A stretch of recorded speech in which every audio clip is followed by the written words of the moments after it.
Coming up on Network Africa. The World Health Organization says the number of people killed in 2 weeks of clashes in Libya has risen above 200. Sudan's military government says it has arrested two brothers of ousted President Omar al-Bashir as protesters remain on the streets.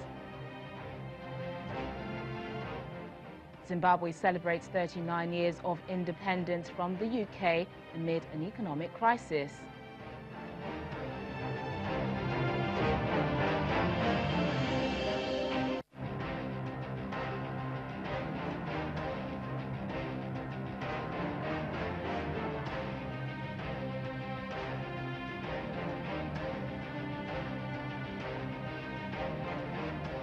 Hello and a warm welcome to the program. I'm Teniola Shoboale.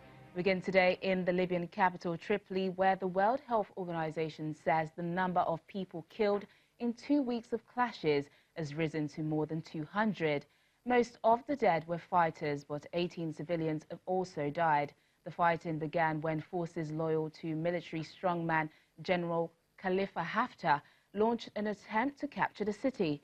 It's being defended by militias loosely aligned with the UN-backed government, which is based in Tripoli. Slammed into a Tripoli suburb overnight, piling on the suffering to the civilians from a 2-week assault by Commander Khalifa Haftar's forces. Their aim, to take Libya's capital from an internationally backed government.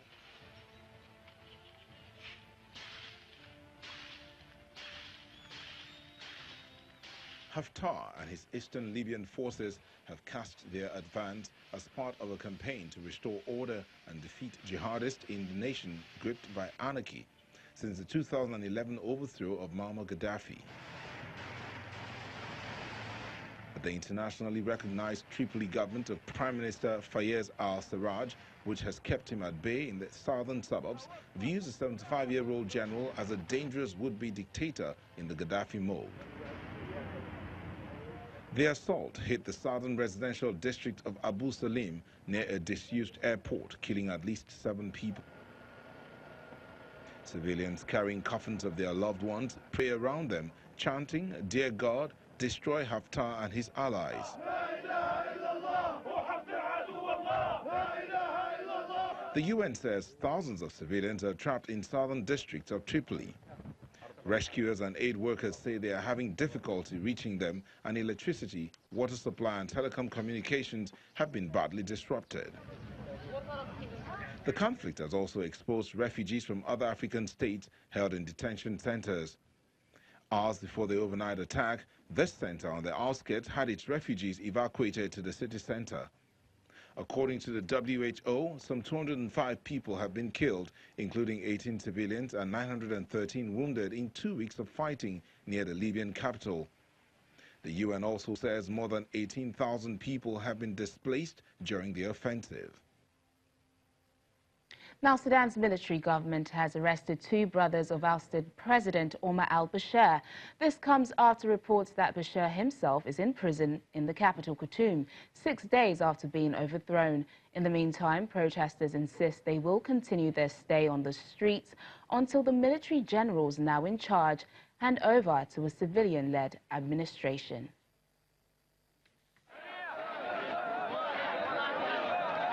A sea of doctors shouting with anger and passion, demanding better healthcare services and basic human rights for the Sudanese people. Chanting revolution, freedom and justice, they voice their demands to the ruling elite, whom they believe have monopolized the healthcare system. We are protesting here against this criminal regime because health before is for everybody. Now health is for only some people, for the criminal people only, for that regime only, because they have the money. The basic health care is not provided, and there's a lot of privatization. So we're just asking for the basic human rights, shelter, nutrition, proper education, free health care. And following weeks of demonstrations kindled by soaring food costs, high unemployment and increasing repression, 75-year-old Omar al-Bashir was overthrown last Thursday by the military, 3 decades after himself seized power in a coup. But thousands are still protesting, calling for the Transitional Military Council that has taken power to be disbanded and for a new interim civilian ruling council to be formed. Kobar, just north of central Khartoum, has housed thousands of political prisoners under Bashir's nearly 30-year rule and is Sudan's most notorious jail. But now, it's Bashir himself, according to prison sources, in solitary confinement. We are so much happy to hear actually that the president has been moved to Kobar prison. We are still not sure.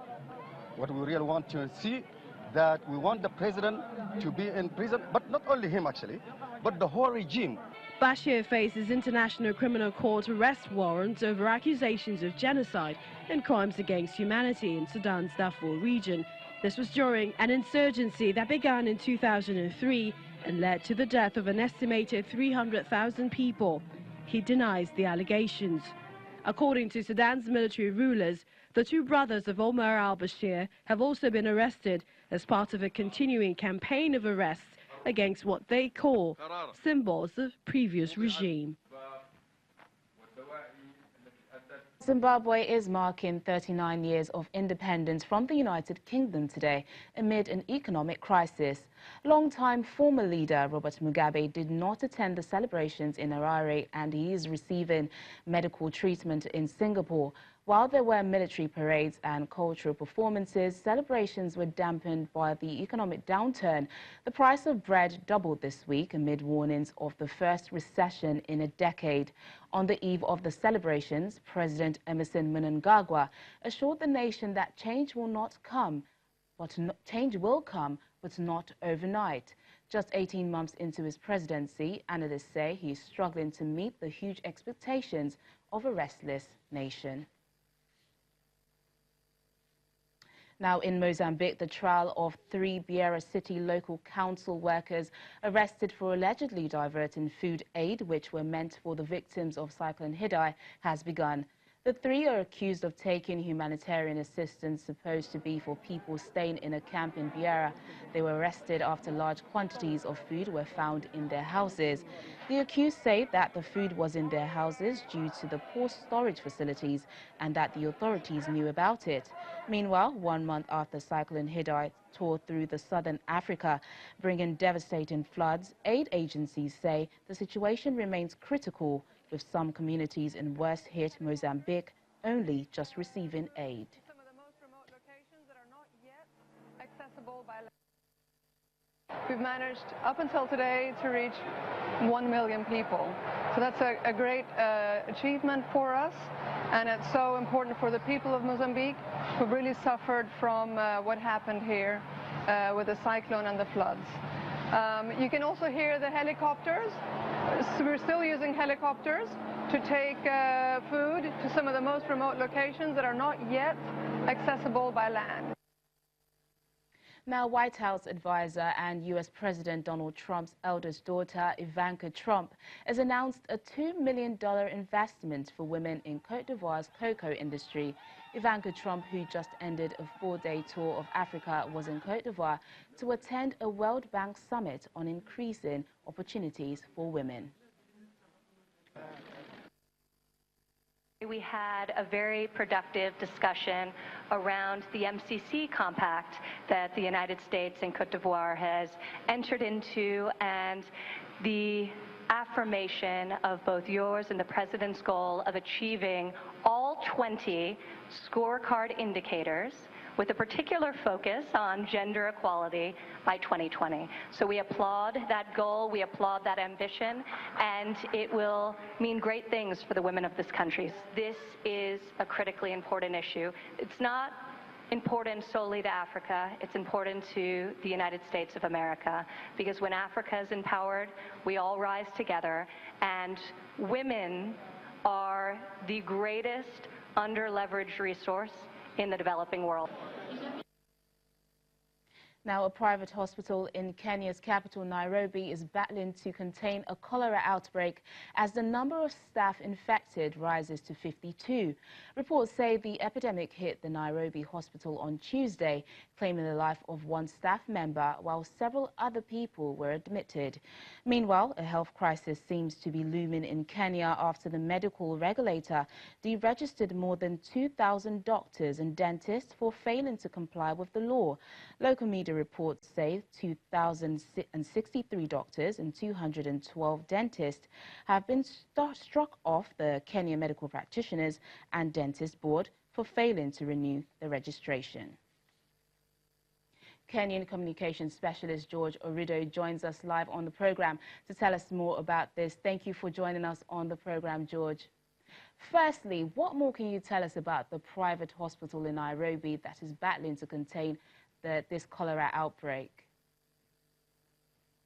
The latest reports on the cholera case at Nairobi Hospital is that 52 staff members have actually been affected by the outbreak at the hospital. You remember that the outbreak was reported about 2 days ago, where 8 members of staff had been reported to have been affected at the hospital's kitchen, and now the number has risen to 52. It's already on record that one of the staff members died from this epidemic already, and the kitchen has been closed, and the reports show that all the patients are being taken care of right now. The latest also from the hospital, which is the most expensive and the most reputable hospital in Nairobi and by extension in Kenya, is that the CEO, Odundo Otieno, has been fired. Otieno had been serving a 3-month suspension due to issues to do with appropriation of funds at the hospital. But when this event happened, he was finally fired by the board on a unanimous decision. Well, George, what other steps have the Nairobi County health officials taken to prevent a reoccurrence? Well, the steps that have already been taken by the hospital is that the kitchen has already been closed. The staff members who have been affected are undergoing treatment, and there's an alert to all that need to know that there's an epidemic at the hospital. Luckily, no patients have been affected. It's only the staff who are being affected at the hospital. That's the kind of report already we have in terms of intervention. Okay, well, other reports we're hearing is that we understand that over 2,000 doctors have been struck off by the Kenya Medical Practitioners and Dentists Board for failing to renew the registration. What impact is this likely to have on the country's health sector? Yes, there are over 2,000 doctors who have been deregistered due to non-compliance with annual registration processes. The Dentists and Medical Practitioners Board have delisted these doctors, and of course, in a country where the doctor-patient ratio is far much below what the World Health Organization demands, this has exacerbated already a bad situation. It is not very clear why such a huge number of doctors would have failed to meet the required standards to register annually as required by their own bylaws and the regulation that establishes their practice in this country. So it's a puzzle that is unraveling, and we'll see to what extent it affects patients and medical services in Kenyan hospitals. Thank you very much. And thank you, George, for joining us on Network Africa. Well, still to come on the program. Uganda judges set to rule on scrapping the presidential age limit. Please stay with us.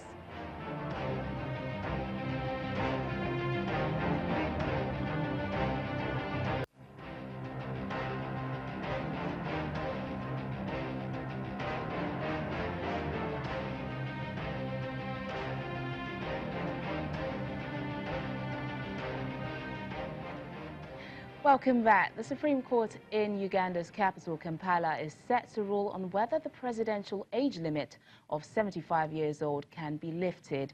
The Constitutional Court, which is a lower court, upheld the amendment to the Constitution that was passed by Parliament at the end of 2017. If approved, the change would allow President Yoweri Museveni, who will be over 75 by the time of the next election in 2021, to run for a sixth term in office. Two of the judges have so far ruled, and both have upheld the constitutional changes. Meanwhile, Egypt's Election Commission says that a referendum potentially allowing President Abdel Fattah al-Sisi to stay in office until 2030 will take place on April the 20th to 22nd. The ballot, featuring several constitutional amendments, was given final approval in Parliament on Tuesday. The changes, if approved, will extend Sisi's current term to 6 years from 4, and then allow him to run again for a third term lasting 6 years. They would also grant the president new powers over the appointment of judicial officials, bolster the role of the military, and create an upper parliamentary chamber. Sisi supporters say the changes are necessary to give him more time to complete major development projects and economic reforms. Now, supported by the UN mission in South Sudan, a construction of a child protection office within South Sudan's People Defense Forces headquarters is undergoing. Officials say this demonstrates the South Sudan military's commitment to a child-free army. Builders at this construction site have started early and are working on timelines. All materials for their work is on site.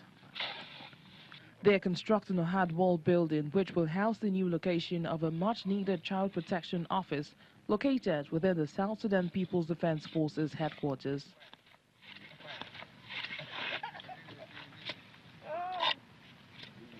When complete, there will be 4 offices, 1 meeting room, a reception area, and a veranda. As work progresses, senior military officials have on occasion been monitoring the building progress, which is currently at its foundation stage, with the hope that the soon-to-be complete structure will offer a space to ensure that the military's policy on protection of children is implemented in the letter and spirit.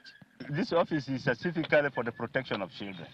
And in protection of children, we are tackling 6 things, which I mentioned before, the 6 grave violations. We don't want these 6 grave violations to continue within the SPLA or outside, within the SSPDF or outside the SSPDF. We want to put an end into use and recruitment of children. And also we want to put an end to occupation of schools, abduction of children, sexual violence against children, hindering of access, or let me say, access are going to be free for humanitarians to go and deliver what they want to deliver, and we will be moving ahead together. Under a quick impacts project, which allows for the UN MISS to improve lives of communities across South Sudan, the UN mission under its Child Protection Office has provided funds to ensure that the construction is a success. Each stone here, I think, emphasizes the kind of unity that we are having with SSPDF. That each nail that goes here is a nail into the coffin of the death of issues of violation of children in South Sudan. And as the foundation of the building steadily moves into a much more recognizable physical structure, there's a hope that issues of child protection will soon be dealt firmly within proper structures, given the recognition that various violations being conducted by various armed groups against the children need to be curbed. Now, the animation industry in Nigeria is gradually gaining attraction, and with several animation films emerging, it might be safe to say the future looks promising for the sector. This next report takes a look at how 3D software applications are used to tell African stories. The history of animation started over a century ago with the traditional method. But fast forward to the late 1990s, when the industry changed with varying techniques brought about by computer animation.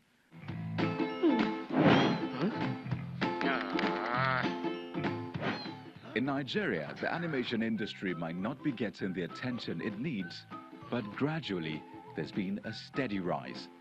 With a growing interest for animated content, consumers are beginning to see significant improvements in what animators churn out.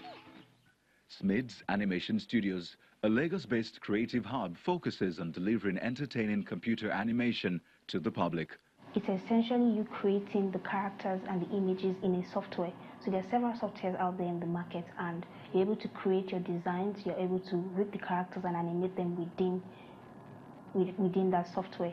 Computer-generated animation came with the initial threat of putting animators out of their jobs, but this development has helped set them apart and makes their job even easier. As the industry continues to establish itself, one question keeps popping up. Where are the women? When it comes to females in animation, it's just not a Nigerian thing. I believe the organization Women in Animation have a goal to have 50 by 2050. I think there's a lot of encouragement that needs to happen. There's a lot of awareness that also needs to happen, and I think there has to be a lot of mentorship going on, some of which we've started, to be able to see how we can get more women in, handhold them in, and let them know that it's not a difficult profession and what are the ropes, what are the career paths. Again, in Nigeria, animation is still relatively new, so there's the reason why the gap is that large. But I believe as the years goes by, more awareness and we trying to get as many women in as possible, we'll be able to see changes. One of the special attributes of Nigerian animators is the effort put towards portraying their cultural heritage. We have lots of stories that we grew up in, folk tales that our parents and our grandparents told to us orally. I believe many of those stories can be converted into animation, and we can be able to tell our heritage, our culture through that, and be able to showcase another side of who we are as Nigerians and as Africans to the world through animation. Having an enabling environment is key to development, but for animators in Nigeria, that does not seem to be the case. We have challenges with power. Also, animation is quite capital intensive, and access to finance has been a challenge in this market. I think again technology and even technical skills, because it's still a relatively new skill, there's still a lot of skill gap, which in many ways we're trying to see how we can adequately fill. While the full potential of animation has not been fully explored, players in the field are quite hopeful that better days in the industry are yet to come. Looks like some exciting things to look forward to. Well, that's it on the program today. I'm Teniola Shobowale. Bye for now.